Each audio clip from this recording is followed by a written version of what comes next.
पर धूमलिच्छ वंश पर शेर शिवराज है। जय भवानी, जय भवानी, जय शिवाजी, जय शिवाजी।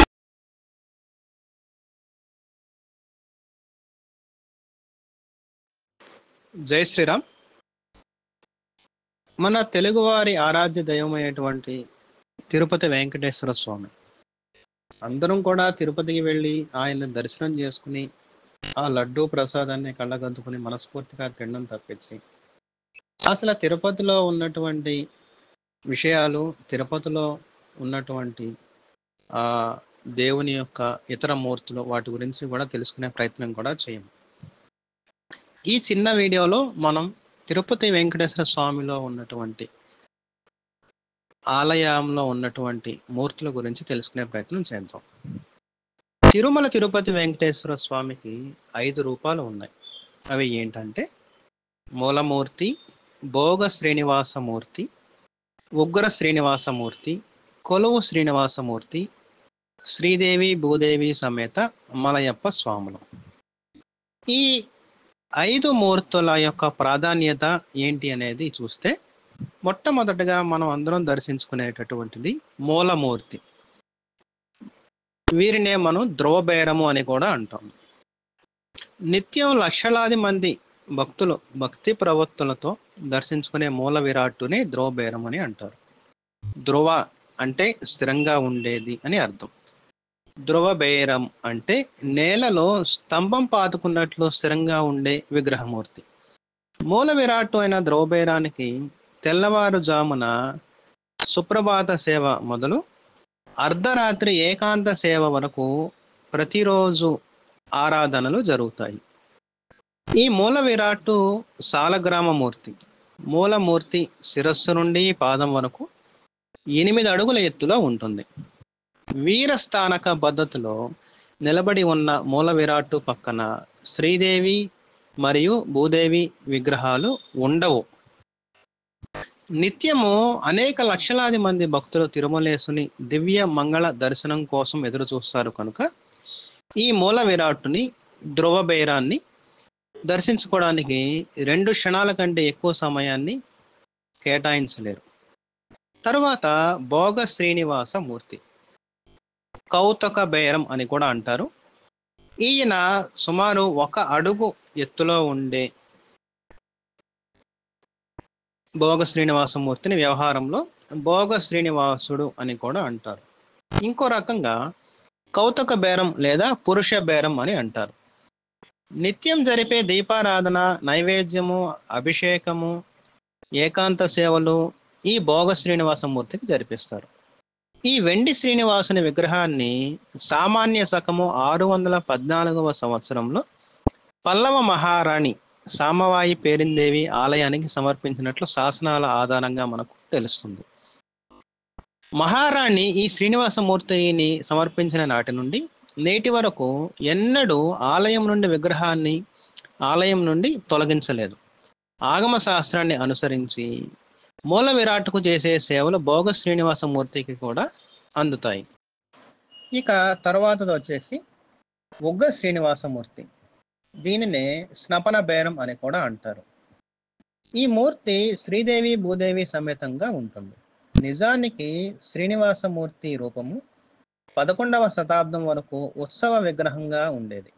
సామాన్య శకం 1330 సంవత్సరంలో ఒకసారి ఉత్సవ విగ్రహం ఊరేగింపుగా జరుగుతూ ఉండగా ఒక అగ్ని ప్రమాదము సంభవించింది. దాంతో అది ఉగ్ర శ్రీనివాసుని రూపానికి సంకేతంగా భావించారు.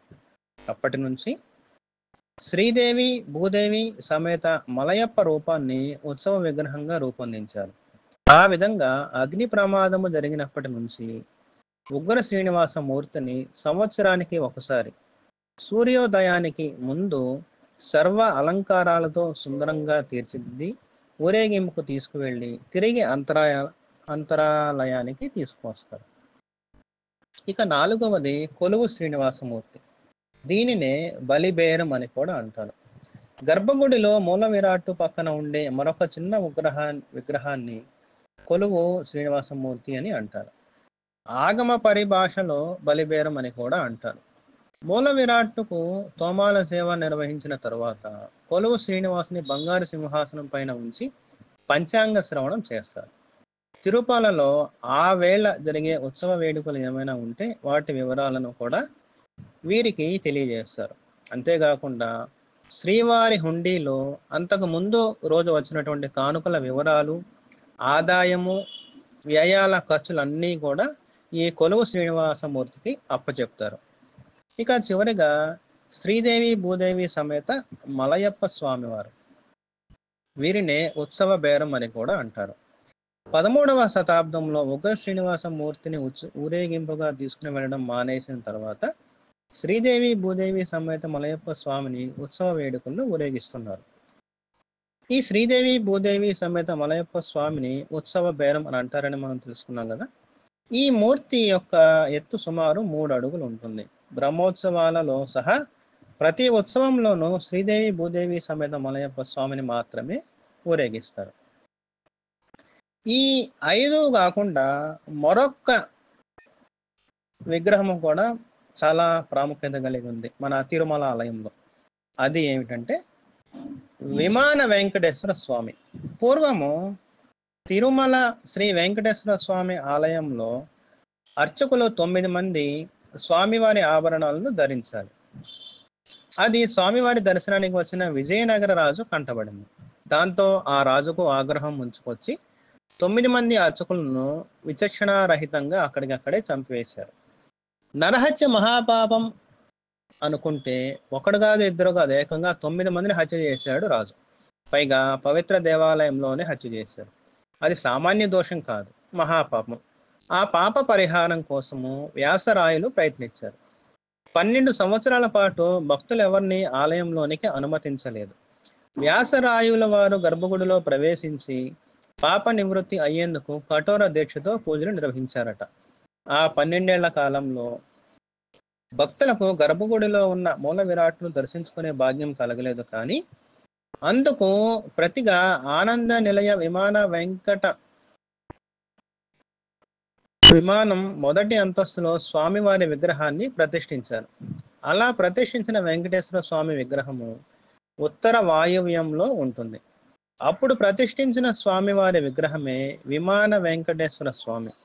అప్పుడు శ్రీవారికి బదులుగా ప్రతిష్ఠించిన విమాన వెంకటేశ్వర స్వామి ఇప్పటికీ భక్తి శ్రద్ధలతో భక్తులు దర్శించుకుని తరిస్తూ ఉంటారు. తిరుమల వెళ్ళిన భక్తులు తప్పనిసరిగా మూల విరాట్ను దర్శించుకున్న తర్వాత ఈ విమాన వెంకటేశ్వర స్వామిని కూడా దర్శించుకోవడం ఒక ఆచారంగా మారింది.